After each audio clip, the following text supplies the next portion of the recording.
এক গ্রামে থাকত এক গরিব বিড়াল। তার ছোট দুই ভাই ছিল। তারা শহরে অনেক বড় চাকরি করত। একদিন গরিব বিড়ালকে দেখে খুব চিন্তিত মনে হলো, কারণ তার বাড়িতে কোনো খাবার নেই, খুব কষ্টে দিন কাটছে তার। সে চিন্তা করল সে আর গ্রামে থাকবে না, সে শহরে চলে যাবে তার ছোট দুই ভাইয়ের কাছে। সে শহরে যাওয়ার জন্য রওনা দিল। শহরের মানুষ তাকে অন্য চোখে দেখতে লাগলো, কারণ বিড়ালের গায়ে তেমন ভালো কাপড় চোপড় ছিল না, ছেঁড়া ময়লা কাপড় পরে আছে।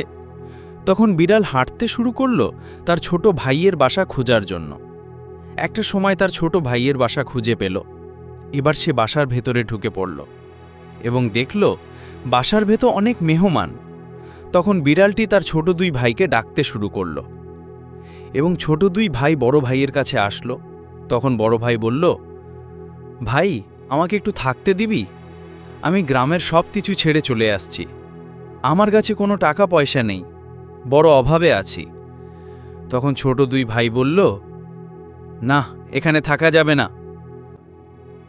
দুই ভাই অপমান করে বড় ভাইকে বাসা থেকে বের করে দিল।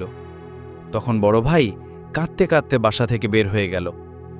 সে ভরা ক্লান্ত মন নিয়ে রাস্তা দিয়ে হাঁটতে লাগল এবং রাস্তার পাশে দেখল দোকানে অনেকগুলো গরম গরম সিঙাড়া ছমুচা ভাজতেছে। বিড়ালটির অনেক খিদে পেয়েছে। সে দোকানে গিয়ে খেতে চাইল, কিন্তু কেউ তাকে খেতে দিল না। এইবার সে একটা দোকানে কাজ করতে লাগল এবং সেখান থেকে সে কিছু টাকা পেল।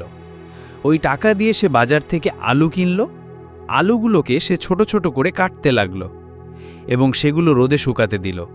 কিছুক্ষণ পর সেই আলুগুলো তেলের মধ্যে ভাজতে লাগল এবং অনেকগুলো আলুর চিপস তৈরি করল। সেই আলুর চিপসগুলো ছোট ছোট প্যাকেট করে একটি বড় ঝুড়ির মধ্যে রাখল। এবার সেই চিপসগুলো নিয়ে এসে বাজারে গেল। বাজারে বিক্রি করতে শুরু করল। আলুর চিপস বিক্রি করে সে অনেকগুলো টাকা পেল। সে এবার এই টাকাগুলো দিয়ে তার ব্যবসা আরও বড় করল এবং সে ধীরে ধীরে অনেক বড় লোক হয়ে গেল। সে এখন গাড়িতে ঘোরাফেরা করে। এই সফলতা দেখে তার ছোট দুই ভাই আফসোস করতে লাগল।